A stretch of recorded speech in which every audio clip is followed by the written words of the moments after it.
Okay, we'll call the meeting to order. To have everybody please stand for the pledge.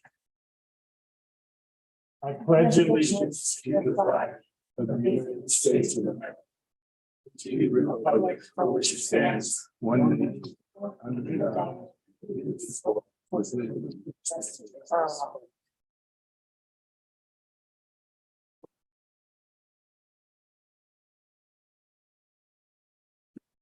Roll call. Councilman George, Here. Councilman Beck. Here.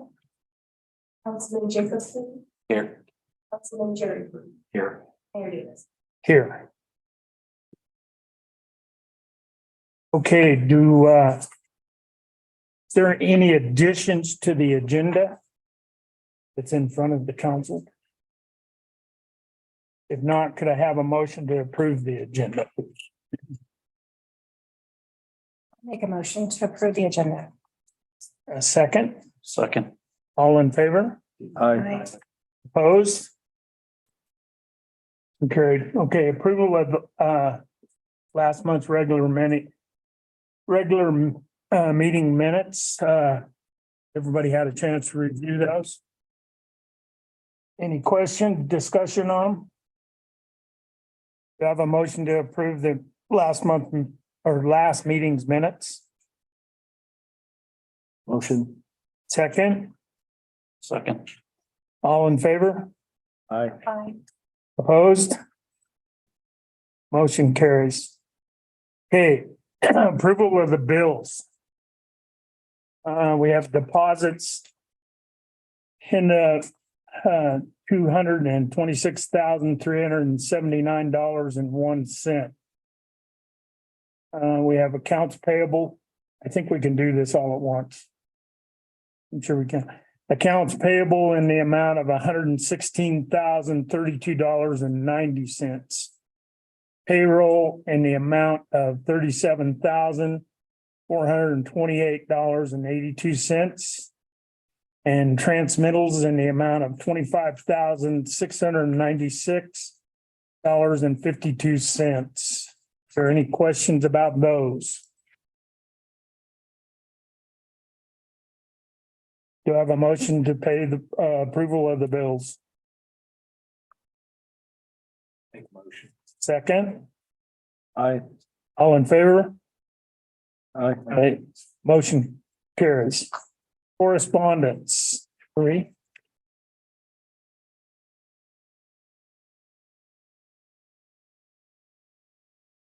Received an invitation to the Chamber of Commerce annual dinner and awards banquet. That is on Thursday, March 9th, 2023. Cocktails at 5:30, meeting starts at 6 p.m. at the Community Center, and tickets are $50 on or before February 12th. The second piece of correspondence is a letter from UPRSWTD Board Chair Randy Raymer. And I'll read this out. To all, as many of us are aware, finding folks to serve on volunteer boards has been difficult. The Upper Platte River Solid Waste Disposal District currently has 2 board positions open. Fire Regulation 1 should be from the Saratoga area and 1 member at large. I think the UPRSWDD position would be that anyone from the district, regardless of their residence, would be welcome to serve.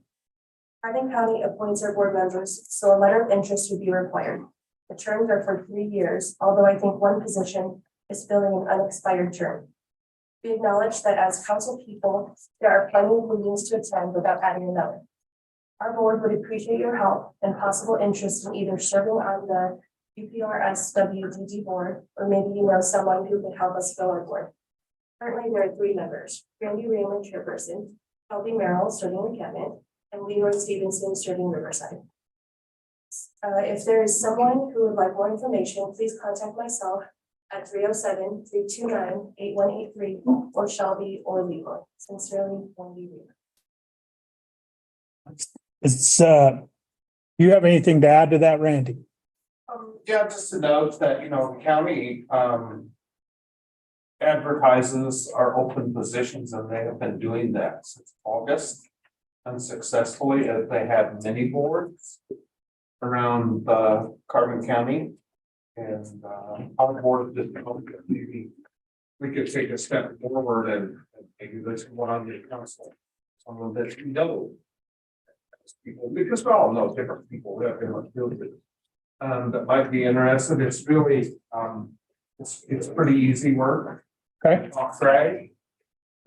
We have some very important things going on, always. Yes. And so we just thought we would send a shout out to anyone that might have an interest, because the little quarter page ad, in the newspaper, with all the open board seats is really getting thumbed over in the newspaper. Okay. That's the purpose of our letter. Okay. Well, thank you for coming. Marie, we definitely want to get this on our website. It's on website and also on the Facebook page. And I ask any of the council members at this time, if they're any interest on being on this board. I don't think so. I'm not interested. I'm gonna think about it. Okay, well, at least think about it. Yeah, I The think council think about it and we'll get some, or think about a friend. We try the radio station. But we did send letters to all three of the municipalities that we serve. Yeah. We didn't just send one to Saratoga, we sent one to Riverside and one to. Sure. Because, you know, we serve about 3,500 people in our district. Yeah. Certainly, we should find folks that have some interest in recycling or waste disposal or, you know, some part of that process. So if we don't ask, the answer is no. Well, hopefully we can help you out maybe and find somebody. Excuse me, I just need to silence my phone. I thought I did.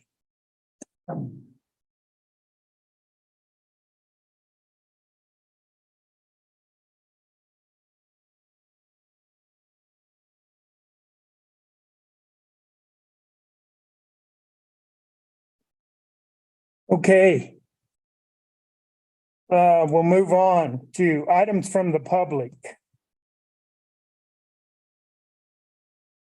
Anybody in the public want to be heard or have anything to say? Okay, we'll move on to council comments. Anything with the council? Okay. Then we'll move on to reports from departments and we'll start with the town hall and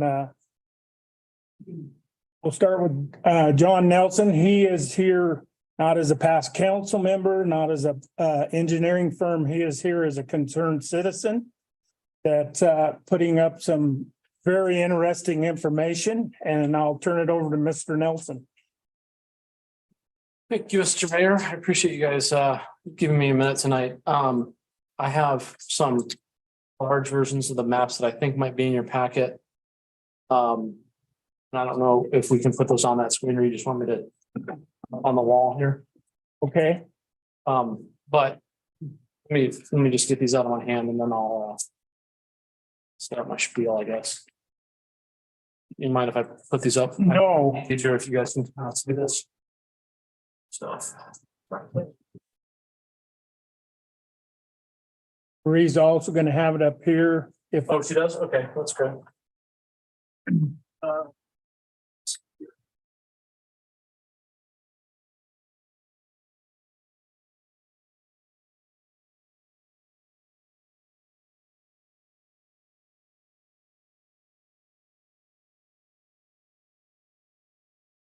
Good enough for tonight? yes, Sure. Okay. thanks, John. You bet. So.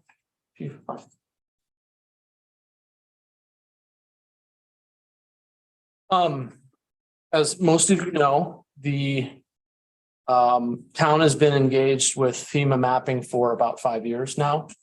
The process started back in 2015. And FEMA started undertaking a new mapping and modeling process at that time to update some of the flood hazard maps that had been in place since like the 80s. I think everyone would agree that the 80s maps are inaccurate. Everywhere that era of map exists in the country, folks are aware of our inadequacies. So just to take you through a little bit of history, data collection for this proposed map, which is FEMA's new version of the flood map for Saratoga. Data collection was done in 2016 and 17. There was a risk review with community officials in August of 2018. I was running for the council at that time, and so that was kind of the first time I saw one of the first iterations of this map. And it raised a lot of flags for me at the time, and so I've been following it and pretty engaged in the process ever since that time. They had a meeting with the community in 2020, which because of COVID was done virtually, and it wasn't very well attended. But that was another opportunity 2.5 years ago, when a prior version of this map was shared publicly. And we talked about it at council meetings, and I think, I was trying to get the word out and get people to understand what changes were coming to the map and what impact it would have on the community. But fast forward to the last few months, in October, there was a conference call. Councilwoman Beck was involved in that call. Lenny Lehman was involved. There were some other representatives from the county and from other municipalities that were on the call. And they kind of gave us an update of where they're at and told us essentially this is the final version and this is what's coming at you. At that time, I again reiterated some of my concerns about the map itself and the model itself. And Lenny and I both requested from the county and from the town that FEMA representatives come to Saratoga and do kind of a ground proofing exercise where we could go walk parts of downtown and look at areas on the map that they're showing as flooding. And, I think anybody who's looking at the map can see some anomalies with it. Nothing happened at that time. FEMA told us that they didn't have budget appropriated for travel. We offered to reimburse them for travel expenses. And then we got an email on January 24th. So I'm off the council, but I still got a copy of the email with some new information from FEMA.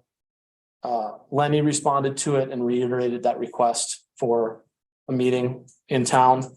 I responded with some technical questions about some of the validity of the information in the model. And then on January 31st, 1 week ago today, we received another response from FEMA. And that is really the purpose of why I'm here. I wanted to share with you what I received from FEMA as kind of a rebuttal to my questions a week ago. So without going into like the technical details of some of the things I was asking about, we're talking about roughness coefficients, geometry at some of the bridges. One of the big factors that goes into these models is the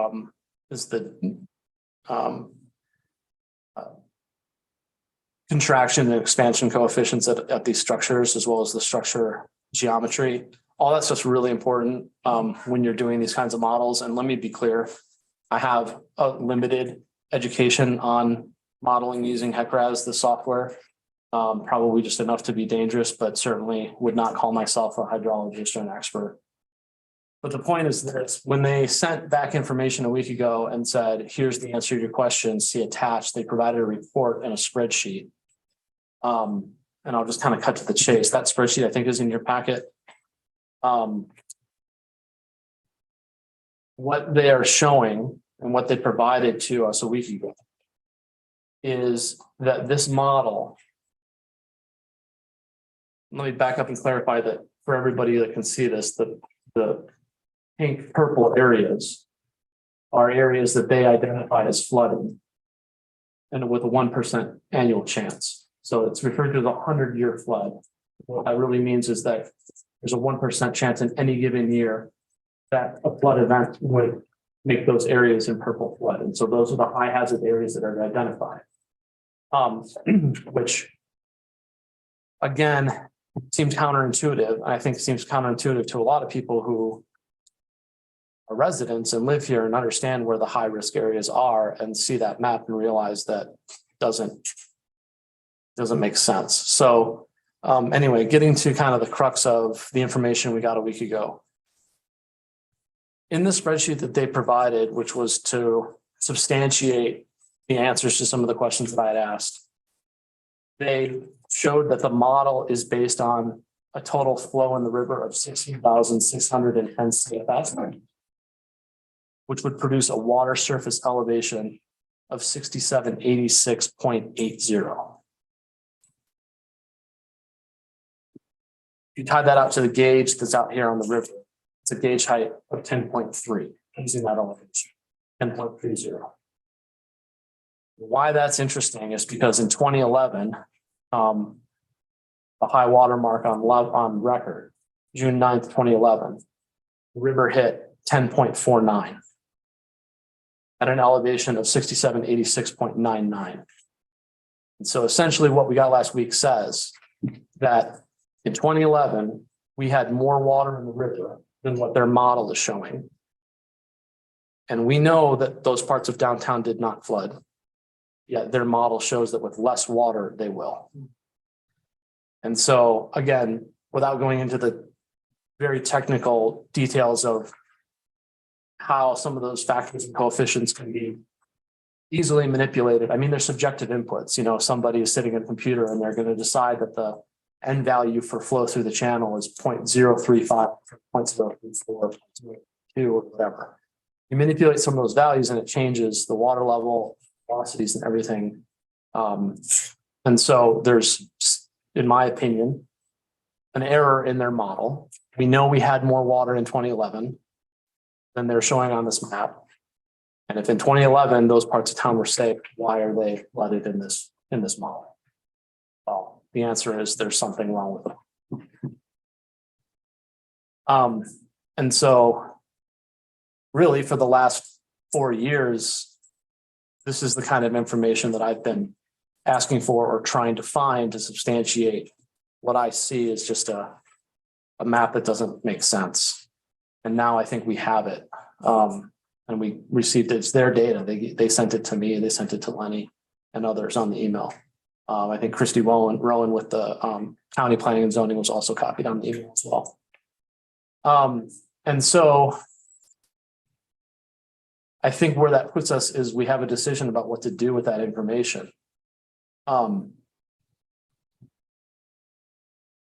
Option A, if you will, would be to file a formal protest. And then, as I understand the process, the town would be responsible for creating their own model, utilizing expert consultants, and preparing their own data, and then trying to prove to disprove the government's model using a new model that's developed by the town's consultants. And just to be very clear, this is not a sales pitch from North Fork. I'm not capable of doing something like this. This is something that would need to be a more specialized engineer. And my understanding is that that's probably $100,000 to $200,000 problem to build that model and go through that formal protest process. The other option that has been discussed informally is that we would escalate this through the council to perhaps the county commissioners, perhaps other representatives with Wyoming Department of Homeland Security, and try to allow internal channels to address what's clearly a flawed model. And so I guess what I'm asking for the council to help with tonight as a citizen who's impacted by this is your support in raising that up the flagpole. Lenny Lehman has offered to help do that. And I've offered to go meet with county commissioners if that seems like the next logical step. But my hope is that we wouldn't have to spend that kind of money to defend ourselves, that the burden of proof should really be on the government for the government's map. And that the citizens of Saratoga shouldn't have to collectively pay to disprove it when what we got last week is more or less a smoking gun. It's my understanding that everything in pink, the people will be required to buy flood insurance? Yeah, yes. Let me speak to that. Kind of forgot to mention that. So as part of the nationwide flood insurance program, that has been insolvent for decades. Really, when Hurricane Katrina came along, that wiped out all of the federal reserves in the flood insurance program. And so every year since then, FEMA has been hemorrhaging money. I think they spend $400 million a year on interest in the program because they're borrowing so much to try to pay for catastrophes. And so, I guess this is a little bit of political talk, but it's my opinion that they realize that they need to subsidize their program. And so the easiest and best way to do that is to go create more customers. And you create more customers by drawing more people into your map. And then you mandate that they buy insurance in the program. And the way that that's mandated, the mechanism for that being mandated is they have federal laws with somebody help me, FDIC insured lending institutions.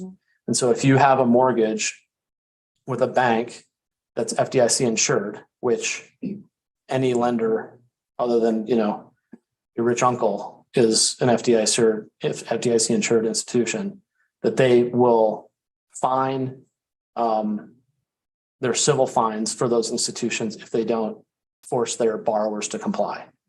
And so when this map becomes official, if it is published the way it is right now, everybody in pink will get a letter from their bank that says, welcome to the program. Here's what your premium is going to be. Your check's due next month. Or less, right?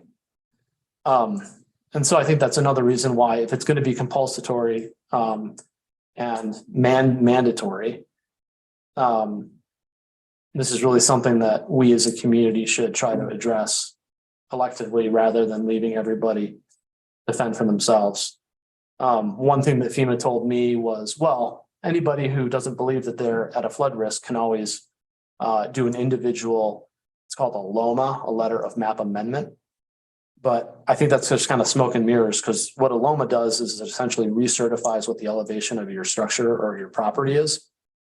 And so that would be a dispute with the survey data they have for town. And so if you can show that your house is at a different elevation than they think it is, then you could potentially get moved out of the map. But my issue is not with the topography of town. For all I know, they got that exactly right. It's the water surface elevation that's the problem. And so if there's a 1% chance that we're going to get 16,610 CFS, I don't necessarily dispute that. I mean, certainly don't have the expertise or the information to dispute that. But my point is, at 16,610, that doesn't happen.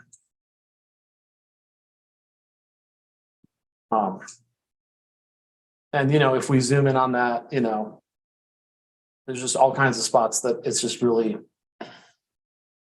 makes you scratch your head. I mean, there's, I think properties that we all know were protected with sandbags in 2011 that are out of the map. And then there's, like the whole block between, what is that?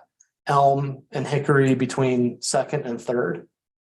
So like 2 blocks west of Come and Go, that apparently floods before, the Trout House and stuff right down here on the river flood. I mean, there's just things like that that I think are anomalies based on some of those inputs, subjective inputs that I talked about earlier. The cross-section lines, some of the construction and expansion coefficients of the structures, the bridges. So, I mean, certainly if anybody has any questions. Randy's got a question. Well, actually, I have a couple. Over community almost 50 years here. I don't remember projects that we weren't in the floodplain, and I know I'm pretty sure of that. If you aren't in the floodplain, Matt, you can't buy flood insurance. So, like you say, if Trout House wanted flood insurance, I said, well, you're not in the floodplain map. They would be able to provide that through an insurance. Second, when it comes to battling with the government, we did this at the landfill 20 years ago. Where DEQ and EPA, the federal EPA, insisted that we were going to have all line free pits. Unless we could prove that unlining, not having a line pit, we could guarantee that there would never be any contamination to the area groundwater. But we had to prove it. Right. In just what you're saying. That is a fight. I'm not sure that you can win. I don't care who can engineer that, which is really a sad state of affairs, but I don't know how successful you would be with that. If you spent $250,000 disagreeing with their map. Right. They just say, well, we're not, you don't have the degree, you're not smart enough to be determining this. Our map is still going to fail. So Yep. even if you chose to battle that locally or through the state, you're better off going all the way to the state. But I think that's their job to have that battle. But I think you have to probably start it here, but that's a very difficult burden of proof to make, no matter who's running. Right. Yep. They invent it. They stand by it. There's no argument.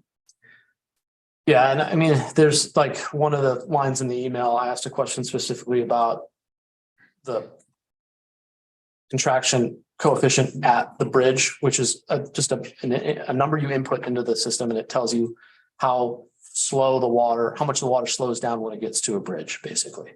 And I asked them where they got it. They said they use values of 0.3 and 0.5. I asked them where they got those values. They said it was out of the software user's manual. And I have that email. Yeah. It's like, well, it might be a relatively reasonable value, but it doesn't have anything to do with that particular bridge or the topography leading up to the bridge. And so I think there's an error. I think that what we got last Tuesday that where they gave us those elevations, it's the first time that's ever been provided, as far as I know. Certainly the first time I've ever seen it. And so when I saw that, I said, well, here's some hard evidence now that we have that's their data that substantiates something that, you know, we've been trying to say for years that now I think we have the basis for making that statement. So like Randy said, I mean, I would hope that if we go through, I guess, more of a political hierarchy and try and use our representatives at the county level and state level, that we could get some attention to this, because thus far our requests for them to come and do a ground proofing exercise, walk it with us, see what we're seeing, have been ignored. And they have no intent of responding to those requests. They made that pretty clear in the last email. Do you know, John, did they do this same thing on the Little Snake River over by Bags? And Yes. so they're facing the, okay. Yep. I was just curious. Yep. Although I have no familiarity with, Right. Any- I was just curious if they did one over there. yes. Sir, I just had a question, the 2011 flood, the flow rate was higher than what they're using for their 100-year flood rate? So what I find very reassuring about the data I got on Tuesday last week is that it came from FEMA. And so they have elevation information in there. And that's what I do have is a report from the Army Corps of Engineers that was done. It was kind of a post-op report that they did for the Boozer Creek mission a few years back. In that report, which I think is dated 2017, that report from the Army Corps of Engineers states that the flow rate was 16.8. Okay, and they're using 16.7. 16.610 is what that model is based on. So whenever I would do modeling, I always had to, if I was able to calibrate my model, this sounds like this is good point. Yep. To use for calibration. And, you know, going back to some of those open houses that we had 2 years ago, that was a question I asked is, have you calibrated this based on historical events? The answer we got at the time, for anybody that might remember the answer, I'm the only person I can think of that was at that meeting. Is Karen Youngberg, but I think she heard it was, we don't calibrate to historic data. It's all empirical. So, but what we got last week shows that that spreadsheet actually shows that they are calibrating it to historic data. It's just not correctly. There's a best fit line that they provided, and then their model data point is above the best fit line. Studies been done, I know that there was some studies done on the sedimentation transport. Yeah. Did that use the same type of modeling? That I don't know. I'm familiar with that report that was done by, yep. Roskin, back in 2013, maybe. Does that sound right, guys? Some of you guys are familiar with that report. Yeah, before our time. But, yeah, they looked a lot at bank stabilization, sediment transport in that study, and they did do a flood analysis and tried to predict what those stabilization measures would do in terms of any meaningful flood protection. But I don't know how they modeled it or what they used.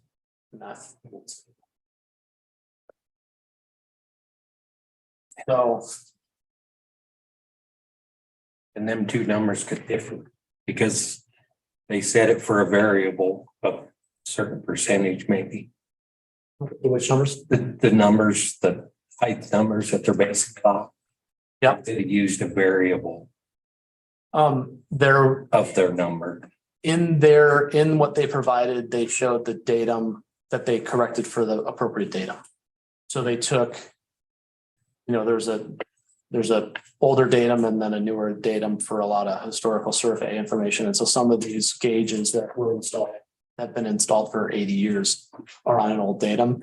And in what they gave us on Tuesday, they showed that they tied those out to the appropriate datum. So I don't think that error that we're seeing between the 2011 number and the model number is due to an incorrect reference point.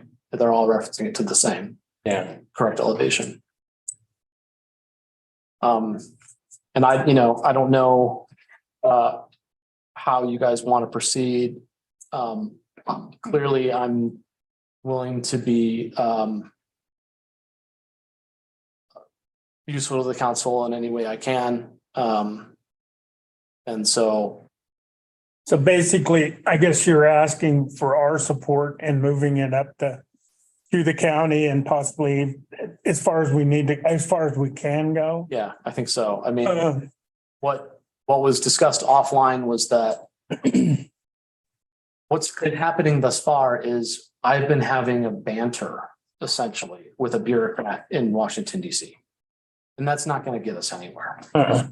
And so it needs to not be banter between some nerd in Saratoga and some bureaucrat in Virginia. It needs to be Official correspondence. some official correspondence from a government entity saying, we're aware of your data. We have a copy of it and we take issue with it.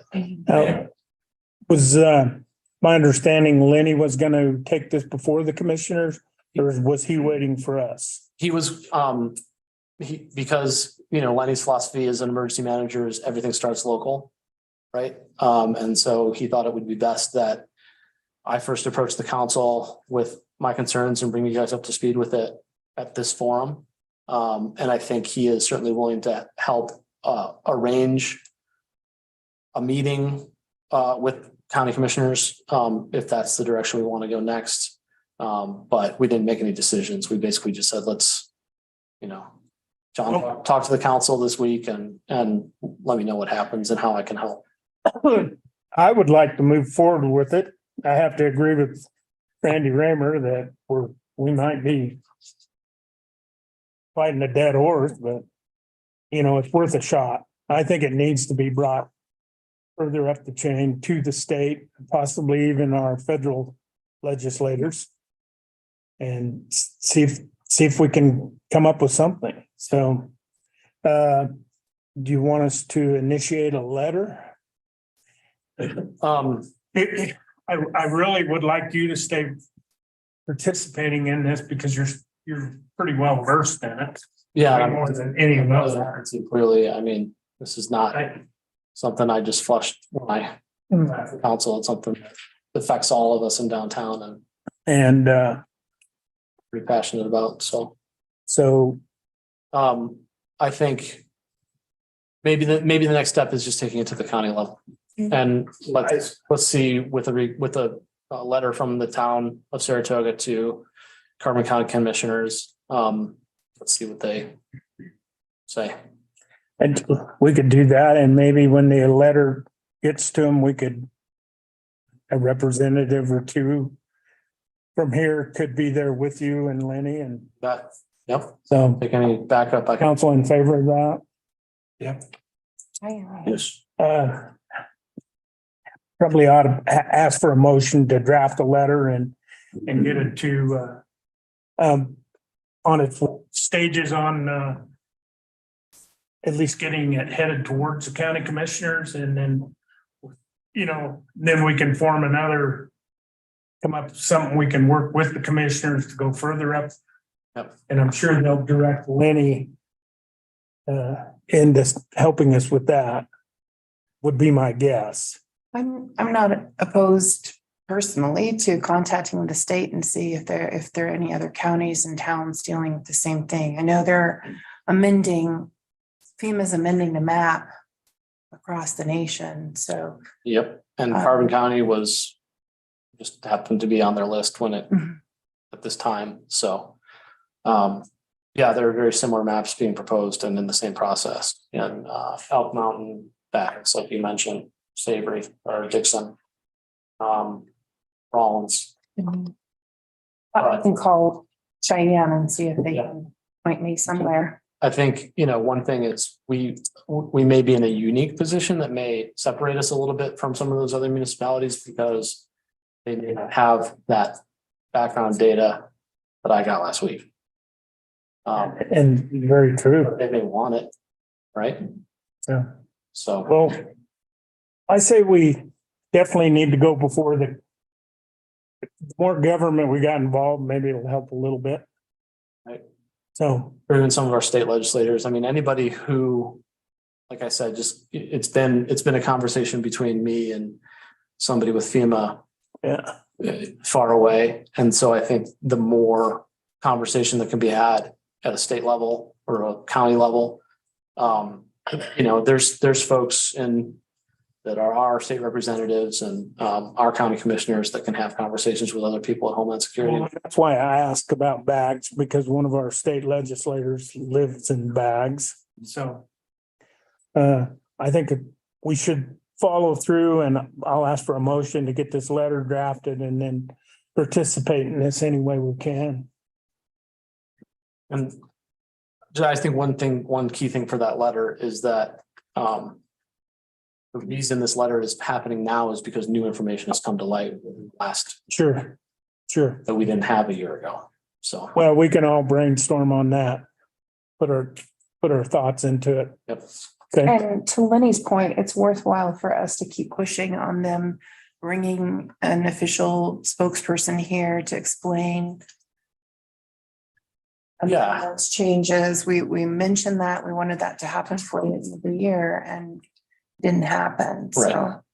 Right. I just have to believe that if I were the technician that was at the keyboard and at the screen that was building the model, that coming and seeing it on the ground would be helpful. And I would want that opportunity, if I were that person, to be able to go field check it Yeah. and have some insight, hopefully. Yeah. But, as far as I know, that person's in Baltimore. Denver, So, who knows? so I mean, it seemed like they were resourcing out of Denver area.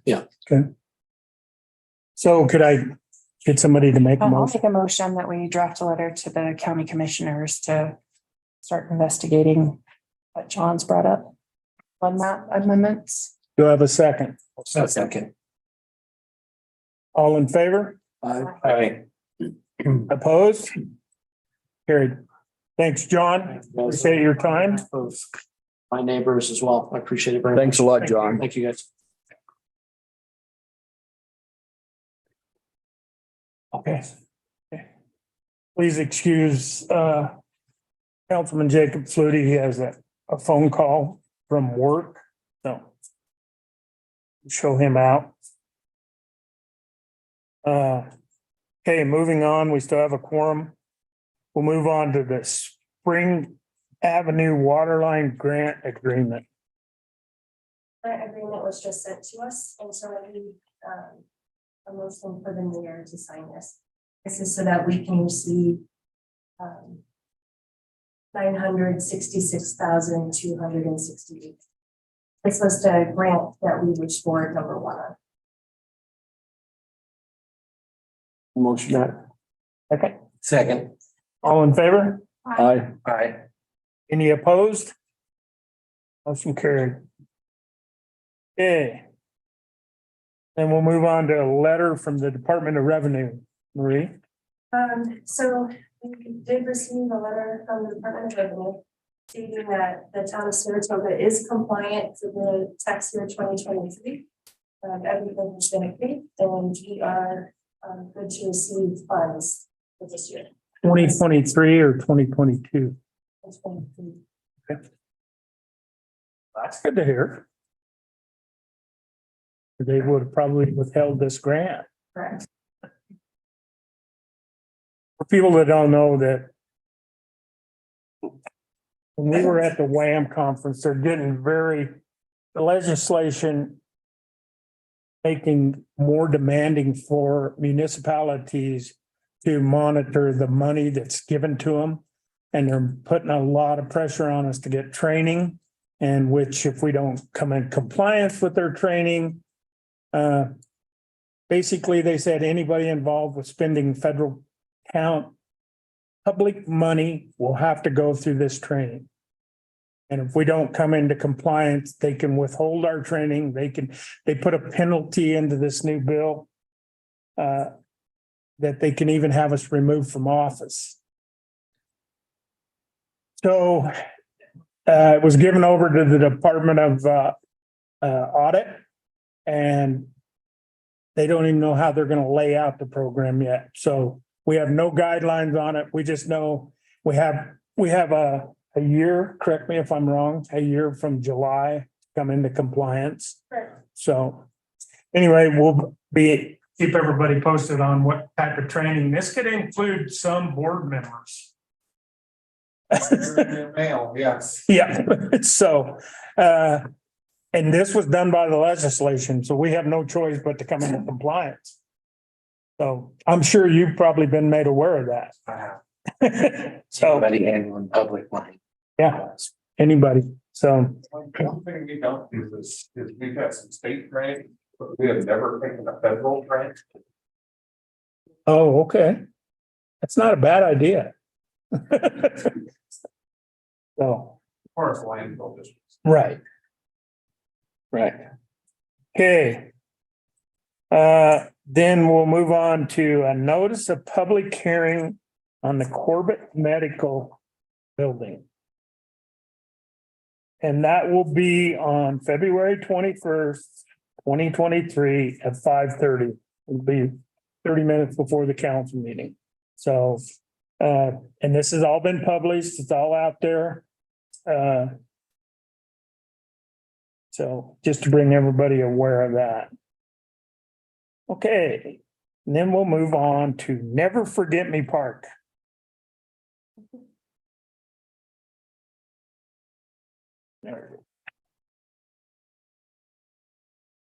Hi, I'm Stacy Crimmins, and I'm on the Never Forget Park Committee. And we've been working on getting the park project funded and completed. Before council today, because we would like to submit a grant to the AARP. They have a flagship grant application program. And I have written a grant for $50,000. And you should have the resolution and the grant in your application. So I just had it. Page 92. The grant application basically is for funding for electrical contractor materials and supplies for benches, plantings, light poles, and the restrooms. So it is service and materials.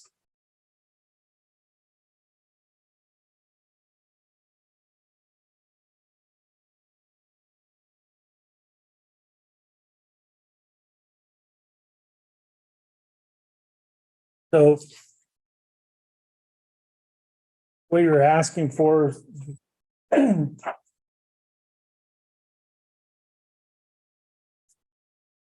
Asking for the approval to submit this grant on behalf of the town and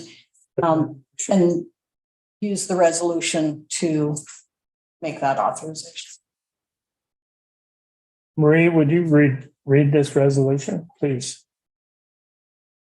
For the purpose of the Community Challenge 2023 grant application for benefit of Never Forget Park. Whereas the governing body for the town of Saratoga desires to participate in the AARP Community Challenge 2023 flagship grant program to assist in financing funds. Whereas the governing body for the town of Saratoga, Hardin County, Wyoming, recognizes the need for the project. And whereas the AARP Community Challenge 2023 flagship grant program requires that certain criteria be met as described in the AARP Community Challenge 2023 flagship grant program rules and regulations governing the program, and to the best of our knowledge, this application meets those criteria. And now therefore, be it resolved by the governing body of the town of Saratoga, Hardin County, Wyoming, that a grant application in the amount of $50,000 be submitted to the AARP Community Challenge 2023 for consideration to assist in funding Never Forget Park. Be it further resolved that Stacy Crimmins, Joe Parsons, Never Forget Park community vendors are hereby designated as authorized representatives of the town of Saratoga to act on behalf of the governing body in all matters regarding to this grant or loan application. Passed, approved, and adopted this Tuesday, February 7th, 2020. Do I have a motion to move forward with this? Motion. Second, Second. all in favor? Aye. Opposed? Okay, Thank you very much. I will be submitting it tomorrow and hopefully. great. Thanks for all your hard work on that. And just so you know, we'll probably at the next council meeting, we'll look at going back to bid for curb and gutter over there. And hopefully we'll get some interest in it this time. Okay. Moving on to Wyoming Professional Water and Wastewater Operators Week. Yeah, the governor asked us to do something. Marie, would you read that? Whereas Wyoming certified drinking water treatment, drinking water distribution, and wastewater collection, wastewater treatment operators are professionals that perform a vital service for our state. And whereas Wyoming professional operators protect public health by removing contaminants from our drinking water, delivering safe drinking water to our taps, efficiently delivering wastewater to treatment facilities, and correctly treating wastewater. And whereas Wyoming's professional operators preserve high quality of Wyoming's lakes, rivers, and streams by ensuring the proper treatment of wastewater. And whereas Wyoming's professional operators properly operate and maintain water and wastewater equipment and facilities, ensuring the longevity of one of the state's largest infrastructure investments. And whereas clean, safe drinking water and our pristine natural environment is central to our quality of life in Wyoming's future. And whereas it is fitting to recognize and honor the work of professional operators in protecting the public's health, our environment, and water resources, and the water and wastewater infrastructure of Wyoming. I have to correct that. I just noticed it. Now, therefore, Mayor Chuck Davis of Saratoga, Wyoming, proclaims the week of February 6th to February 12th, 2023, as Wyoming Professional Water and Wastewater Operator Week, and further extend appreciation to our public works employees and to all water and wastewater operators for the vital services they perform and their exemplary dedication to the communities they represent. Dated this 7th day of February 2023. I have a motion designating the week sheet referred to as wastewater. Do I have a second? I'll second. All in favor? Aye. Opposed? Just want to make a note that we amend it I will as correct written. that. Thank you.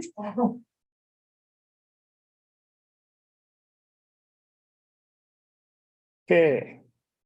Now we'll move on to McCall and the YDOT grant and request for proposal walking path.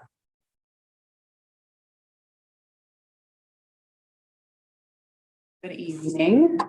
So we are at the point of putting out an official public request for proposal, and I wanted to just take the moment to bring everyone up to speed on the history of this project and where we are and what specifically this project is about, because I think there is still some confusion in the community and perhaps among the council members on what this grant and project is doing. So initially, when I brought this project in front of the council last April, it was for a specific project of creating a pathway from the grocery store to downtown. So with this YDOT grant, there was 2 phases. There was an initial application phase, and we put together a little general application and sent it in. That's the project we wanted to do. We met with YDOT during the second application phase, and they said that we would have more luck as a community if, instead of applying for money to execute the construction of that pathway, if instead we applied for money to go through a planning phase. So a comprehensive planning phase for pathways overall throughout the town.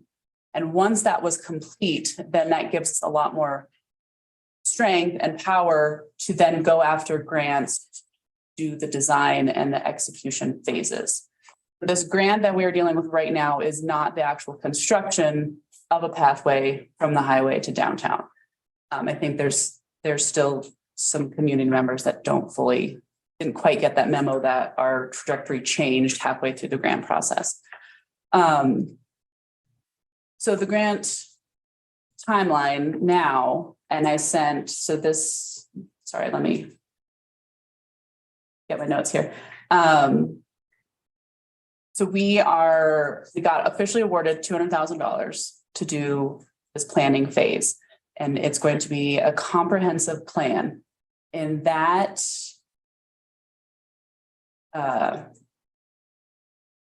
mostly is going to be public involvement. We want to pull the community and understand what are the needs and the desires. In the 2016 town master plan, there was maybe half a page referred to pathways. It was a kind of subnote, and there was some general lines wrote on a page, and it didn't give much direction if we were to dive into just a pathways master plan. So the goal of this is to spend a lot of time pulling the community and figuring out what are the wants and the needs of the town. Because when we go to ask for money to build and execute and maintain said pathways, it's going to cost towns money, it's going to cost state or federal money, however we choose to finance this. And we want to make sure that we have very solid evidence that this is a desired outcome of the town and it's worth the effort that we are going to make to execute said pathways network. So I have spent, let me step back. The Planning Commission decided that we wanted to put out an official request for proposal so that we would have the opportunity to interview planning firms in person.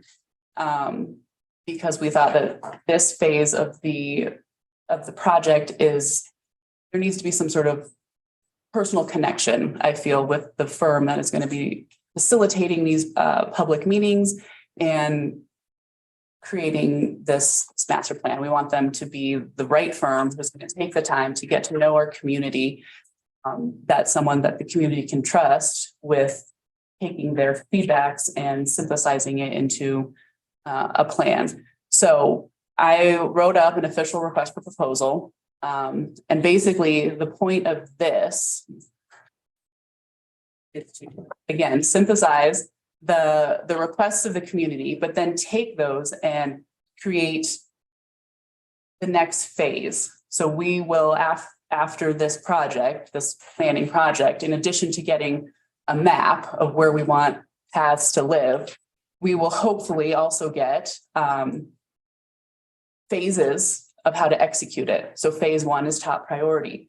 With that will come, this is how much it's going to cost to do the design phase. This is how much it's going to cost to do the construction phase. And here are some suggestions of grants or management strategies for the town to take, whether it's a separate nonprofit that we would create to help facilitate it, or if it's grant money that this planning firm is aware of, or that will help us, figure out how are we going to not only create it, but how are we going to manage it, and what are the best, surface types. And so it gives us the power going forward to ask for more grants, to seek out contractors. It gives us a very hopefully structured list of how to execute the desires of the community. So next week, my tentative timeline for this project, next week it will be published publicly in the Saratoga Sun and the Laramie Boomerang. We gave a month for proposals to be turned in. There is a week in the end of March where we will potentially do interviews if we decide that is necessary, depending on the planning firms that are interested. And we hope to make an official selection by the beginning of April. And then be under contract by the end of April. And then we would anticipate this project to last until March 2024. So that a year with your goal is to do a lot of public engagement is a pretty good timeline from my speaking with community planners. But I also wanted to make sure that this phase was done before we started talking about fiscal budgets 2024, so that if we were ready to go right into the next phase, design phase, that we wouldn't miss kind of that next window of June 2024. So I was hoping to get it done before then. And if there's the YDOT grant that we're using for this, I know applications are due in April. So it would also be nice to be able to roll the results of this plan into potential another grant cycle in 2024. And then again, just emphasizing that overall complete pathways network, whether it's a combination of improving the downtown sidewalks, bringing them into ADA compliance, putting sidewalks where they're desired and not existing currently, but also a system of recreational paths, whether it's a path around the lake or connecting the path around Veterans Island, or so it's, and I think, now that we have a hospital in a new location, bringing that into a pathway network. And so it's a large scope plan or goals, I think. But again, this is all dependent on the community support. And so I think we have to look at it as being rolled out over the next 5 to 8 years. We're not going to next year have paths that we're walking on. This is a long process as we roll it out in phases. So then with this, I also attached an article that I found recently from a professor of the University of Wisconsin, just about kind of going into what community involvement is in creating these visioning workshops with the community. And I think that this is going to be the heart of making this plan successful. And I think it needs the council's support to really be ambassadors of garnering community engagement. We need the planning committee support. We need the public support. People have to actually participate in the coming public engagement workshops, meetings, surveys, however the planning firm decides they're going to collect information. Because without that, this plan isn't going to succeed. We need 90% of the community behind it, and they all need to be part of the creation of it in order for that to have their support. So I attached this article. I think it's valuable for the council to read. I'm passing it on to the planning commission, and just for everyone to be on the same page of the importance of the community engagement throughout this next year's planning phase. Does anybody have any questions? Any questions? I think I'd like to make one comment, and I've got the 4 years on. We held hour.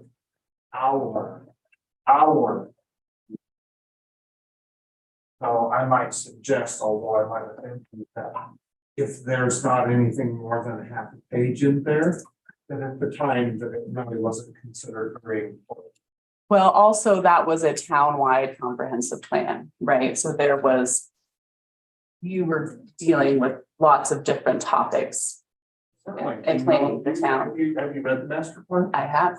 You know what the number one request was from the citizens of this community? I don't know what the number one requests are, but no, top were healthcare, childcare, affordable housing, and Number one, clean up the town. And to beautification. this date, not 1 inch. So, Yeah.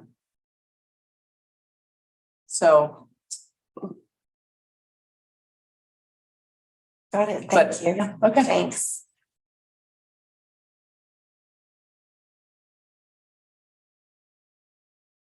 So do we need a motion to publish this?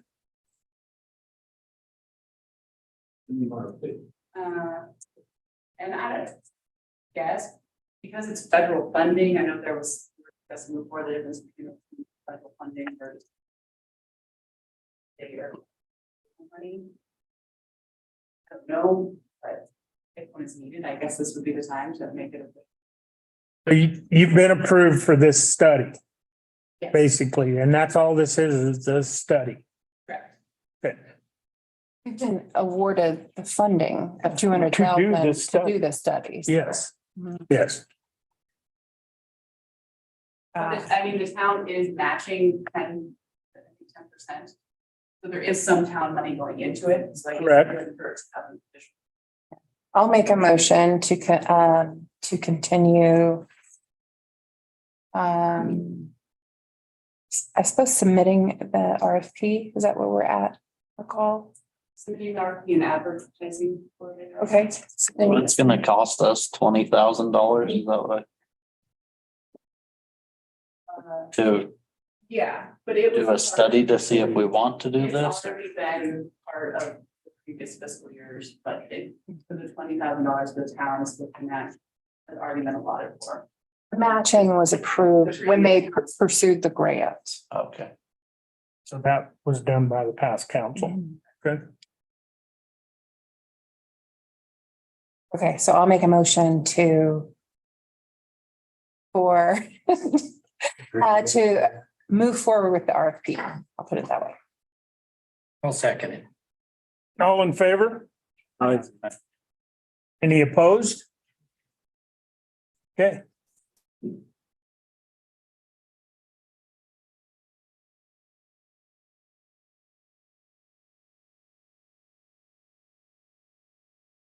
Do you remember exactly where that did rank a walking path, Randy? In that master plan? All cited the top several. I gave you a copy of that map. I never did get a copy of it. Really? I've got to, It's online. It's on. I've got to read it again. I've looked through it, but it's been a while. All right. So are you gonna bring that forth to Marie to publish? McCall? Yes, I'm gonna, the RFP will post on the town website. And I'm personally gonna be contacting the newspaper, the advertisement, direct them to the town website. Okay. All right. We had one late addition. And this is we're back to thing I believe will help the town, and it's called, it's bill pay. And Maria, I'll let you explain it. And So this discussion started when Mayor Davis sat with full staff at town hall and asked how we can avoid people giving reconciliations. And so with a credit card company that can speak to our accounting system directly without any manual input, that would eradicate bank reconciliations for that part of it for the future, once we start this. And so I know I had presented on Invoice Cloud, and I knew that Casella had another program. And so I was asked to look into it, and I did give a response today for the meetings, and it's called Express Bill Pay. The clerk treasurer from Mountain View had also recommended Express Bill Pay and said that they use it for their residents in their town, and that they also absorb the cost of their credit card fees instead of charging it to the residents, and that it helps them out immensely. Their paperless billing is free. The monthly payment is $98 a month.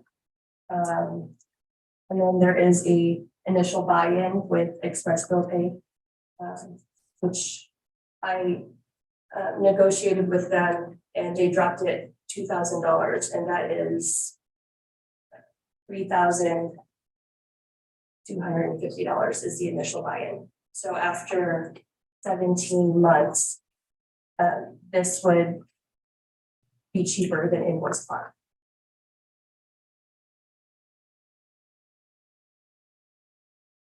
And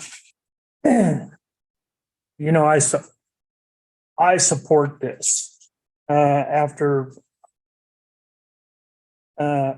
reconciliations.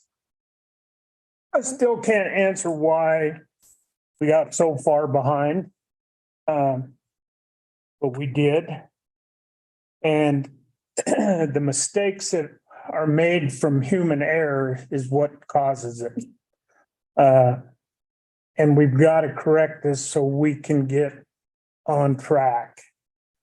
And I do believe that this will help the treasurer and the clerk, to anybody who pays with a credit card, whether it be a building permit, any credit card transaction will be run through here.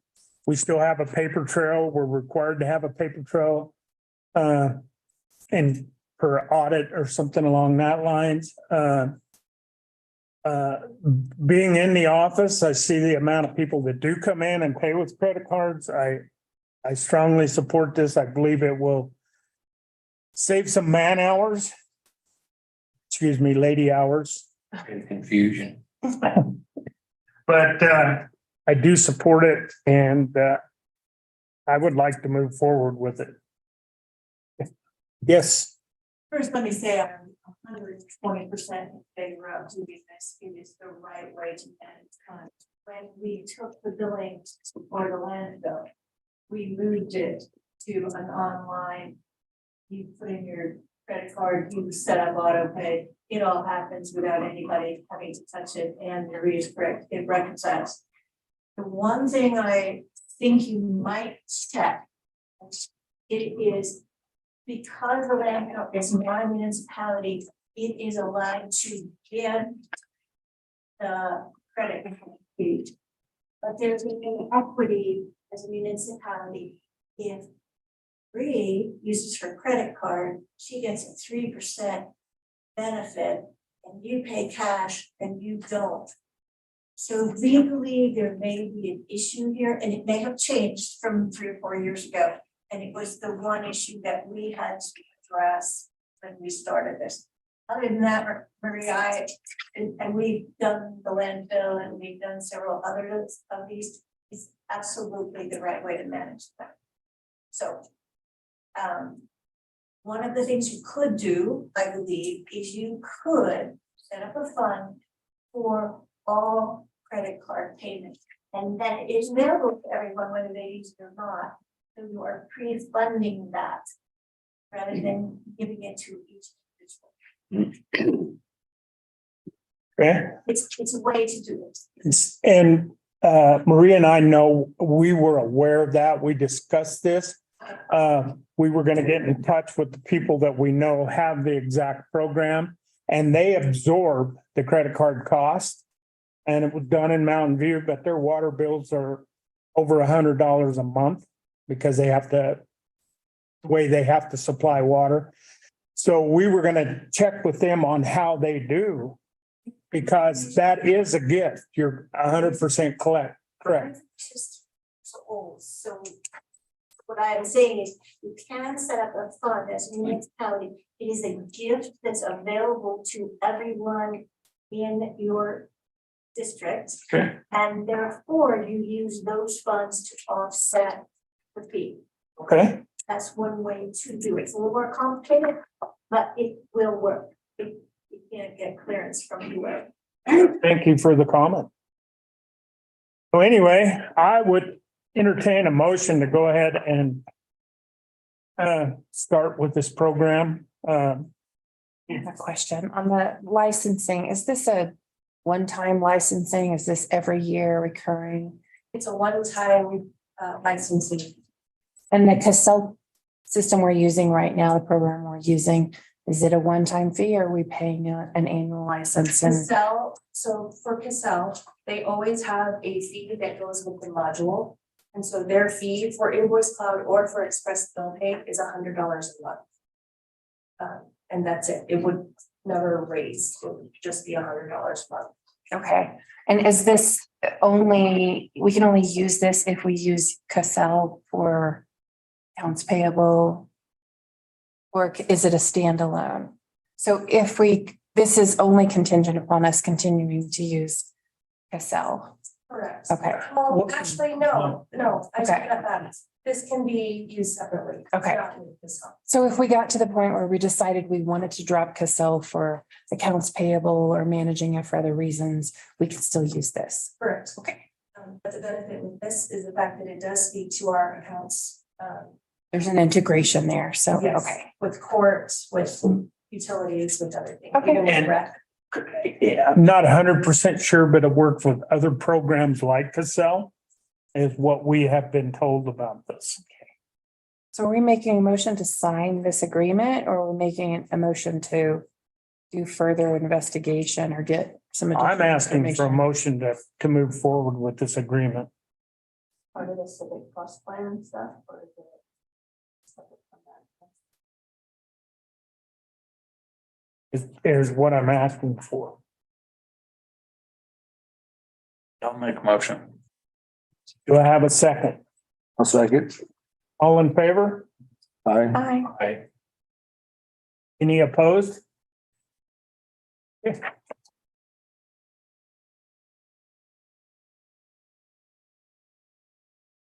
Okay, we'll move on to the police department. Mr. Tyler. Thanks, Stacy. Thank you. Thank you very much. Since the last council meeting, we've received a total of 164 calls. Out of those calls, on the traffic side of it, we've done 21 warnings, 12 citations. Things going around town we've been working on. Education with school buses, and I think we got that under control. So people don't know, on Elm Street, when the buses are there loading or unloading, when their sign, red stop sign is out and the bus lights are flashing, people are to stop there. And then once the buses leave, they can proceed with that. And Can I ask, have you had any pushback on that? I think there was a little bit at first. The school did a pretty good job at pushing some information out. We did on our Facebook page as well.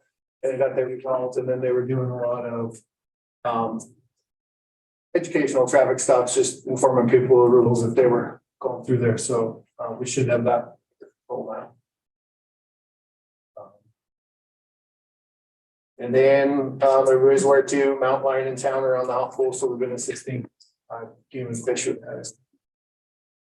Yeah, and I was contacted by Game and Fish and they want to set up a meeting with the police department and a couple of the council members and discuss ongoing things, you know, such as the mountain lion.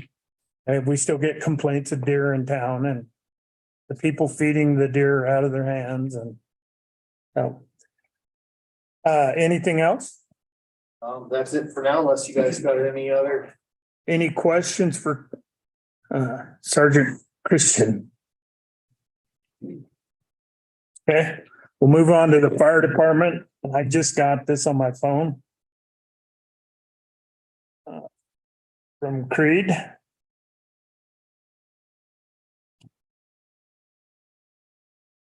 For the fire, they said they didn't have much to report. They've had 3 calls, 2 were CO2 checks, 1 car wreck year to date. Thanks, John. Thanks, John. Thank you. Thank you, guys. Year to date, 9 calls. They've got new garage door openers coming in that they're getting installed. And they're getting ready for their ISO survey that will be with the field supervisor first part of March.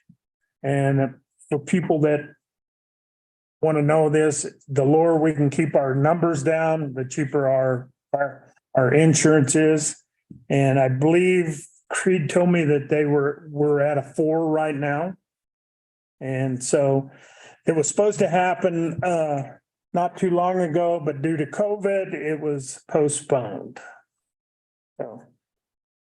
Okay, that's all on the fire. We'll move on to the rec department.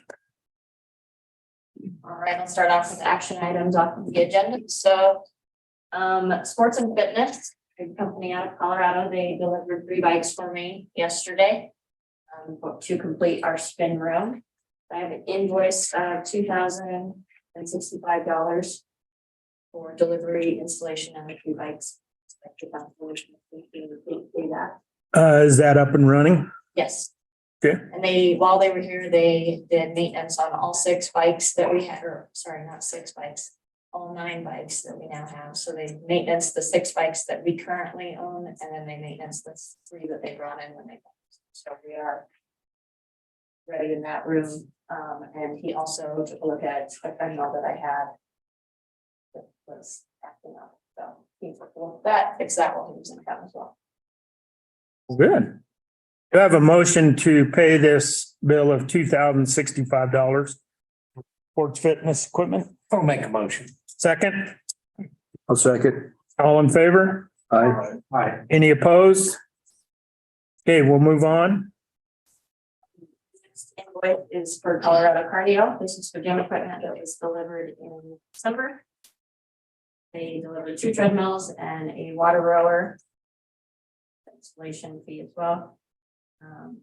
All of that equipment is up and going now. The Beachboard treadmill has some leaking issues, but that's all been resolved. Some maintenance with refurbished belts and stuff, so that's all going. So I'd like the council to make a motion to approve the invoice for $5,372 to Colorado Cardio. Do I have a motion to approve this bill to cardio? Make a motion? Second, Second. all in favor? Aye. Any opposed?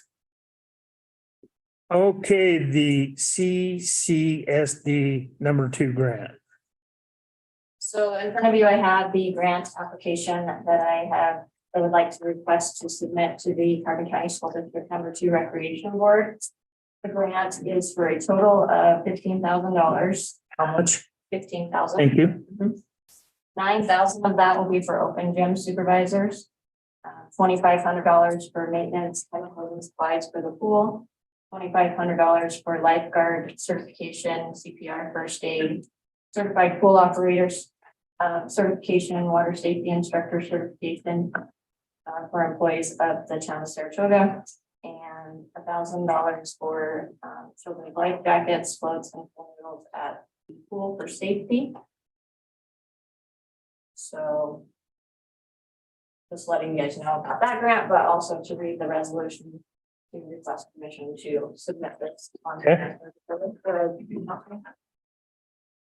Motion. No, we gotta. Oh, we gotta read it. Yeah, we have to read it. Even though you just read it. So resolution number 2023-04. A resolution authorizing the submission of community improvement grant application to Carbon County School District Number 2 Recreation Board on behalf of the governing body of the town of Saratoga for the purpose of funding for open gym supervisors, pool maintenance supplies, employee training, and safety. Saratoga, Wyoming. Whereas the governing body of the town of Saratoga desires to participate in the Carbon County School District Number 2 Recreation Program to assist the project. Whereas the governing body of the town of Saratoga recognizes the need for the project. And whereas the Carbon County School District Number 2 Recreation Board Grant Program requires that certain criteria be met. And to the best of our knowledge, this application meets those criteria. And now therefore, be it resolved by the governing body of Saratoga that the grant application in the amount of $15,000 be submitted to the Carbon County School District Number 2 Recreation Board for consideration to assist for open gym supervisor, or assist funding for open gym supervisors, pool maintenance supplies, pool employee training, and safety equipment. Passed, approved, and adopted this 7th day of February 2020. Now you can make your motion. Sorry. Make a motion. Second. All in favor? Aye. Opposed? Motion carried. Okay, I have a recommendation from the Recreation Commission Advisory Board to open advertisement for pool positions. Advertising to get some employees this year. About 75% of lifeguards committed to coming back from last year, but I would like to open lifeguard positions as well. And at this time, I'd also like to have a pool manager for the 2023 season. On that. Now, will that come out? Will we have to look at that for your new budget? It will. Or I have the current funds to open that position for a pool manager of June, and we'll have to look at opening it for next fiscal year. so basically you're asking what, 3.5 months for a pool manager roughly? I would like to open the position to have them start being employed by beginning to mid-April and be employed through September. I would even help open. They can help with the opening of the pool, the scrubbing and all of that. They can attend CPO certification in Cheyenne that's offered the third weekend in April, for the third week in April. They can get their lifeguard certification and their water safety instruction. The lifeguard certification takes 19 hours full time and 10 hours of online. Yeah. The water safety instructor certification takes 40 hours of full time and about 20 online. And the CPO certification is 2 full days of classroom in Cheyenne. What are you looking at? Are you looking at a salary or an hourly position? An hourly position. Okay. Do you have a range? Hourly range. Yes. I'd like to start them at 15 until they get their CPO certification, their lifeguard certification, and their water safety instructor and grades accordingly.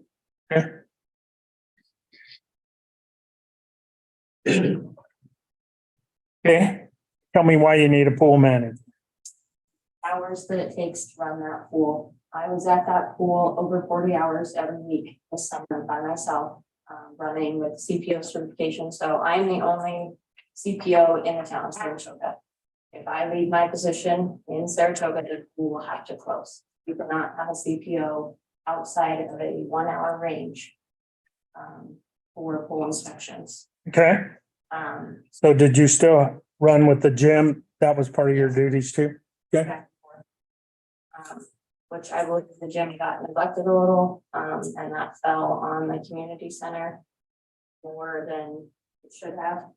The supervision, according to the agreement that we have with them, we are to provide supervision at the gym, and that was not provided. So, I also spent anywhere from 16 to 24 hours on lifeguard duty. So I was an active lifeguard at the pool.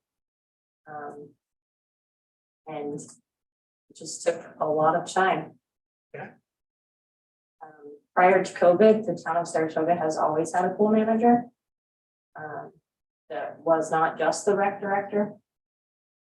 So I would like to, share the responsibilities of managing the pool with the manager, but not take them on. okay, and you have the funds for that now for the first month? Yeah, well, from April to June, the end of June, we have the. And we have the funding for the pool operator certification, the lifeguard certification. We So currently do, that was all within the Department of School District last year, so we have. So this individual wouldn't be responsible for paying for the training that the town would cover that too, so. Correct. Okay.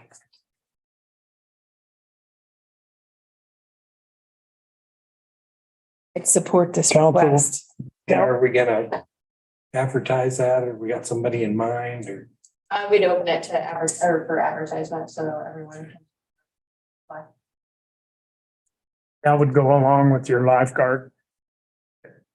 They were advertising for. Yeah, advertise for pool manager and then separate for lifeguard. What do our lifeguards start at? Lifeguards currently start in 11.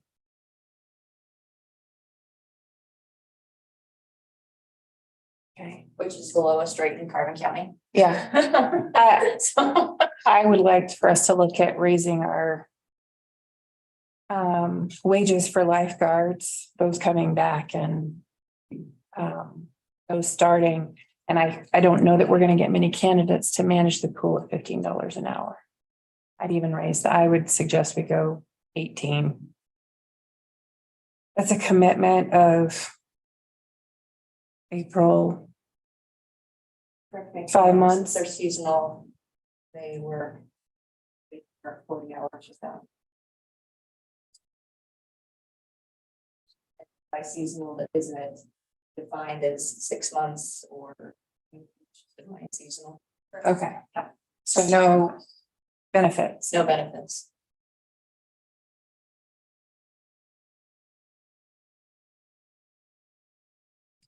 I'll make the motion to start advertising the pool positions, both the lifeguard and the manager. And I will draft the job description to review with the council in the before our next council meeting with input from Sarah. I'll second it. Discussion? All in favor? Aye. Opposed? With the pay, we'll have to figure out what the budget is. Yeah. We will. Anything else from the rec department? Just my general part. So the hours of operation have not changed. We have moved County 6 back into the back gym. So the main gym will be open again on Fridays for members. For walking. We have roughly 65 members who are in the gym as of January or February. Fitness classes. The only change I have for fitness classes is Wednesday morning mashup on a temporary cancellation due to the instructor being injured. We won't have Wednesday mashup for the time being. And our other youth activities, youth basketball registration is ongoing. The deadline to register is February 10th. We have about 70 members signed up right now. With the ice skates available to rent. We'll be joining with Kiwanis to host the winter festival on February 19th from 1 to 4 at Veterans Island. So grab your ice skates before that. And our rec league volleyball tournament has started. We had 5 teams enter on Wednesday nights through March 1st. Okay. Anything else? That's all I have this time. Okay.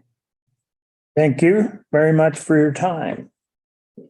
Okay, we'll move on to Department of Public Works. The first thing on the agenda is the refund for the mosquito grant program. After numerous hours of wading through this, not really knowing what I was doing in the beginning, we received a grant from the Department of Agriculture for $7,500 towards mosquito spraying. Okay. Well, and that's also for setting out traps, doing dips in various locations around town for mosquitoes. There was matching funds in there. Off the top of my head, I don't remember what the matching funds were. But anyway, after every bill I could come up with for mosquito spraying and everything, we only come up with $3,800 and some dollars, which left us having to refund $4,099 of this grant back to the Department of Agriculture. This report's 30 days old at the time, 30 days behind. It was supposed to be in by the 1st of December. But anyway, we need to pay the grant back and then turn around probably in the next week or two and start on a new one. And I've talked to the boys about why this ended up this way. And it was just the amount of time they spent spraying. We could possibly add more spraying time on this grant. Or Labor hours. more hours. Also, they couldn't get anybody to do aerial spraying last year. Everybody just, as far as my understanding is, they couldn't even get a quote. And I spoke with John Winters prior to that. So, we can work on a new budget, but at this time, we've got to pay this money back. So I would like a motion to pay this $4,099 back to the Department of Agriculture. Make a motion. Do I have a second? A second. All in favor? Any opposed? And just so you know, last year they had to refund $1,900 and some change that they didn't use out of the whole grant. So. Okay, the hot pool. This has been budgeted for. They keep having a freeze up problem over there and it's mainly in the attic. They've had to replace a couple of water lines that broke over there. So what they've been doing recently is they go over and close the showers and turn the water off so we wouldn't have pipe freezing and breaking. John solicited a quote. And this is from Triple D. This is for the chemical and everything to spray the ceiling, and it's $8,960. That money has been budgeted for this project. I think they budgeted a little over 10,000. So I would like to go ahead and get this done. If the council's in favor of it. One quote. Pardon? We just got one quote. Just one quote. We can, I can hold off and we can ask for another. If that's what the council so chooses, we might be able to get a cheaper one. I don't know. This Triple D had submitted a quote once before, but we couldn't find the old quote. So yes, I'm more than willing. If that's what the council so choose, would you like another? We didn't advertise or anything for it. No. And why we didn't is that $35,000 threshold. We can advertise for it, but we don't have to. We can just call companies that do this and request a quote. How urgent is the repair? Charles? Well. We can continue just doing what we're doing, just shutting the shower down and turning the water off. And when we know it's gonna be super cold at night and everything, that's when, Is Triple D gonna be able to do it right away? they sounded like the guy was gonna be in town Friday or Monday is what, was all secondhand information to me, No. so. But yes, I believe policy says over a certain amount, we should get 3 quotes is what, before we go out, but sometimes you can't get 3 that. I don't know if this was advertised in the past when they got their first quote. Do you remember, Marie? So it's preferably, we can go forward without more quotes, or we can ask for more quotes. It's up to the council. Let's table it for right now. I'd like to look into it a little further. Okay, all right, not a problem. Do I have a motion to table this at this time? Yes. Do I have a second? I'll second. All in favor? Aye. Motion carries. Not a problem. That's pretty much all the reports that they gave me on the Department of Public Works. That basically, the water department's been, doing, routine maintenance. They've been, digging out all the fire hydrants, making sure they're already available. I don't understand this one, but they've been taking flow meters and screens from wells, working on them and. That's the meters that cracked. Oh, is it? They removed them and had Corey Noon weld them up. Oh, okay. Or braze them up as a brass. And that way we have a backup. Just in case these others don't come in and the one we got out there fails for some reason. Okay. Thank you for that update. Yeah. And I don't know why I'm doing this report. This is yours. It kind of is, but carry on. Here. But anyway, I'm okay with it. they brought it to me and you're aware of everything they're going on. You go over there 2 or 3 times a day. Yeah. The street department, they're just pushing snow, cleaning up drifts, building wind drifts, servicing equipment in their pickups. They're going to start looking into, we have a mandate to put some gates up over at the hot pool that come from the state. So they're gonna get some measurements and decide whether we're gonna buy gates or just get the tubing and build gates. I told John to get with you on that and talk to you about it. Working at it. That's pretty much it from the street department. Pretty slow, no water leaks to report. That was a good thing. Okay, moving on to reports, Community Center Joint Powers Board. I don't have anything to report for tonight. Our next meeting is February 13th at 4:30 at the Okay. Community Center. And then, okay, thanks Kathy. And then we'll move on to Water and Sewer Joint Powers Board. And this was, Jacob's got a letter. You can read it if you would like. But it's a letter of interest. They have a vacancy on the board. I was gonna say, Mr. Ford's right here. Sure, please do. Is that the letter that I sent? Yes. And your resume is here too.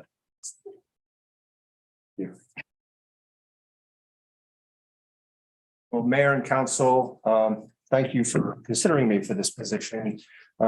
Nancy and I moved to town in June from Colorado. Yes, we're breathed. I really am interested. I'm a retired engineer and I spent my entire career doing water and wastewater. So I went to the last board meeting and was kind of intrigued, and I think it's a really good group. And because we're new in the community, we've always been community minded and we want to get involved with Saratoga. And I thought, being that I am retired and I have the time to share some of my expertise, and I really liked what I did. I worked in consulting for 20+ years, and the last 14 and a half years, I worked for the city of Blackhawk as their water manager, environmental engineer. So I'm pretty well versed in Colorado water law and stuff like that. So I have a lot to learn about Wyoming. I thought this would be a good opportunity to kind of throw my hat in the ring and hopefully be able to contribute to the town. Well, thank you. So that's pretty much what's in the. And that's perfect. I did talk to a couple of the board members that you were working, and they were totally in favor of it. So I would entertain a motion to appoint Mr. Ford to the Joint Water Sewer Joint Powers Board. I will make that motion. Do I have a second? Second it. All in favor? Aye. Anyone opposed? We're glad to have. Thank you, sir. Thank you. And your first, Have yourself in. and just so you know, your first meeting, So I have one question. It said in one place on the website that the meeting started at 4:57, but other places it's at 6. it says right here, it says it's 6 It's 6. at the community, same place you were the last time. All right. Thank you, sir. I do have one other little thing. I don't know if you were on the email about their bylaws. I didn't get a chance to read through it. Okay, they were just discussing some of their bylaws are a little out of. They're not where they need to be, so they're gonna be working on those. It was only like 2 or 3. And that's what they're trying to get done is some of their bylaws. I know that that's been a big push. So, and then their meeting will be tomorrow night. Okay. We'll move on to Planning Commission. McCall, do you have anything else? No, we haven't had meetings since our last town council update, so. Yeah, your next meeting is February 14th. At 5:30 PM here. Okay. Thank you. Recreation Commission. Okay. So we've got 2 positions open.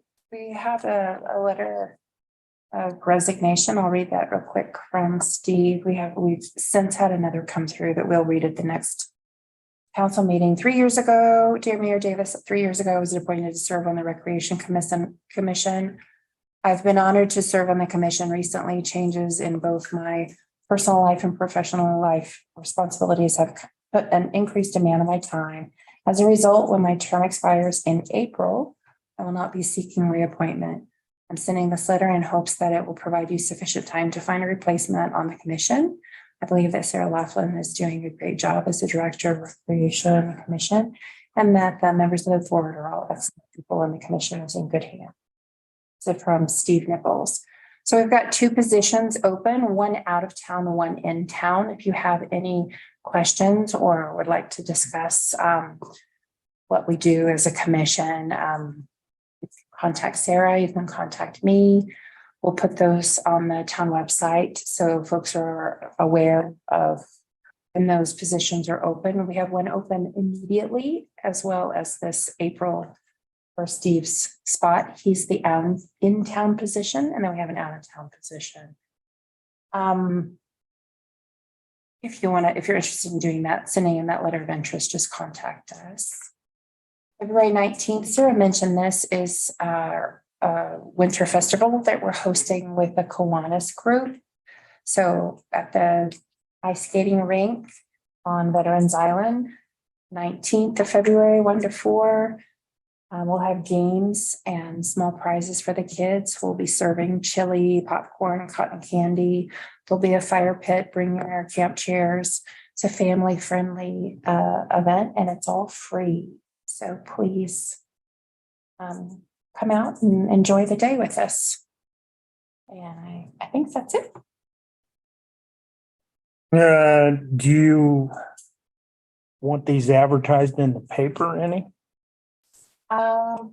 I don't know that that's necessary. We've got it posted. I think that the commission has a position open now, so we'll need to make sure we're clear that there's one position in town that opens in April when Steve is finished, and then Okay. out of town. So I'll follow up with Marie and Okay. some details on the website. Our next meeting is March 6th at 6 o'clock here. Okay. Well, we'll move on to the airport board, in which Marie and I was both present at last time. Before I get into the report, we'll move on to these next item up here, and it's reimbursements to the town. Marie and I have found out that we don't need to vote on them, but we do want to make them public. And this is all for the project that was done just recently with the fire hydrants and everything. And Marie, if you want to go through those real quick and the amounts that we're getting reimbursed. The first request for reimbursement is for $5,661.42. That is coming from the FAA. The second reimbursement is $16,167.26. Each for us. $14,550.37 is coming from the FAA. The state will be giving us $969.69. And our share of that is $647.20. The invoice that was with that was actually paid for already, and we will be reimbursed for that. The next reimbursement is $10,211.07. The FAA share that they will be sending us is $9,189.42. YDOT will be sending $611.95, and our share is $409.70. The next RFR is $4,339.50. $3,471.44 will be coming from this YDOT, and our share is $867.86. The request for reimbursement that we tabled the last time, that was for $24,415. That is all coming from FAA, and most of it is coming from FAA, and our share is only 28 cents. The next request for reimbursement is $7,452.26. $6,707.03 is coming from FAA. YDOT will be giving us $447.14. Our share is $298.06. Almost done. The next request for reimbursement is $77,375.80. To which $69,638.22 is coming from the FAA. YDOT is giving us $4,642.55, and our share is $3,095.50. And the last request for reimbursement is $4,131.80, to which all is coming from the FAA. And this, I talked with Lewis and Lewis today. This project is complete and signed off on. And final payments have been made, my understanding, and so this is all taken care of. Okay? Any questions on those? Okay, we'll move in quickly into their report. Marie and I attended the last airport board meeting, which was just held Monday. And I didn't attend it as a voting member on the board. I attended it as the mayor because we had some questions that her and I wanted to deal with, and some of it was managing their grant. And that is all taken care of. The Armstrong is the new engineer for the airport board, and they will take care of all the managing of the grants, the present and anything in the future. Pretty much all they discussed, they went over their financial report. They have an individual that has some land leased up there for an airport hangar. They voted to send him a letter to see what his intent was on whether he was gonna build a hangar or what. So they voted to do that. Airport security cameras. And they're having problems with one of them, and they thought maybe the host, they called it the host, was down here at the police department. Do you know that? Could you do a little research on that, Tyler? Yeah, I know that something comes from there via radio signal down here, but it's also tied into DOT's website somehow too. It sounds like that. It's always the same picture, like something's not reading or receiving. I remember something a couple of years ago, it had something to do with the YDOT for DOT Okay, site too. That one actually might be ran through DOT and we get a part of it or something. I can't remember how it all okay. wires. Okay, well, I told them they thought the host, and why they thought it was down here, I don't know. But I told them I would check into it, and Okay. if you would. Email our IT guy to see if he Okay, has. perfect. Okay, and then let's see. He went over how many flights were in and out, which was quite interesting. Looks like their general aviation, they had 323 flights. Turbine, they had 149. Helicopters, they only had 14. Small, medium, and jets was their big one, and there was 366 flights in. And the large jets was 265 flights in, and their heavy jets was 104 flights in.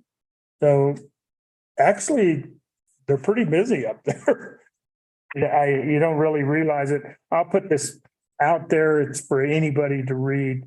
Then the last thing they talked about was their master plan. They're updating their master plan. And according to Armstrong, they've got to do, I forget the term for it. They have to do some research before they can start on the master plan itself. And so they're looking at October of 23 before they can even start their new master plan. Well, they can't apply for grants for it until after the first of the year. So some of this work may be done prior to the grant being wrote, but they didn't seem to think that would create any issues. They did have 2 representatives from YDOT on Zoom, which was very helpful to Maria. And it just made it more explicit on what was going on at the airport. It's a very, there's a lot going on at that airport, and these people, this board was, it's a very good board, and the airport manager prepared these reports, and I think it's being ran real efficiently. I really do. So that's, can you think of anything else we need to add on the airport board? Okay. All right, we'll move on to South Central Wyoming Emergency Medical Service. Yeah. Yes. You had a couple of questions. Oh, okay, I'm sorry. Was there anything discussed on the minimum standards? No, there wasn't, was there? There wasn't, they mentioned it. But nothing was discussed.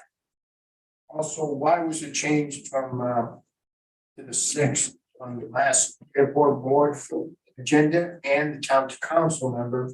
It was on February 13th, a week from now. Last town council agenda. And that was my mistake, if it was a monkey. It's always the second Monday of the month. You know, I cannot answer that. Brenda, who's the recording secretary for him, was sending out the agenda. And that was what was given to me. This was my first meeting, so I cannot answer that question, why it was changed or anything. I don't know. That's something that you would have to ask one of the board members, or maybe Lance, since he's the chairman of the board. Okay. Any other questions? And then the next one is March 13th, or no, yes, March 13th at 3:30 PM here. Okay, now we'll move on to Schwinn. Schwinn's is meeting with Carbon County School District number 2 to potentially get property for the new ambulance station in Hannah. We have a meeting with them on the 15th of this month. The station grant was approved by SLIM for a 50% match, and we do have that match. We're also waiting on an official decision from the USDA on a grant for 55% of an ambulance, and we should hear back this week on that. The Corbett Medical Foundation donated $3,800 to help cover EMT training. And then we received a quote for Bison State Electric for the electrical work and the new addition of the station, and the framing is complete. And we're also enrolling in Colorado Medicaid, so hopefully it'll help cover some of our out of state visitors that get caught in some accidents. The next meeting is February 20th at 6 PM in Saratoga. Okay. Thank you. Is there any new business to be brought before the town? Council, any new business? Well, none being seen. Any items from the public before I call for adjournment? Okay, do I have a motion to adjourn this meeting? I'll make a motion. Do I have a second? Second. All in favor? Aye. Anyone opposed? Motion carries. Thanks to the public for attending.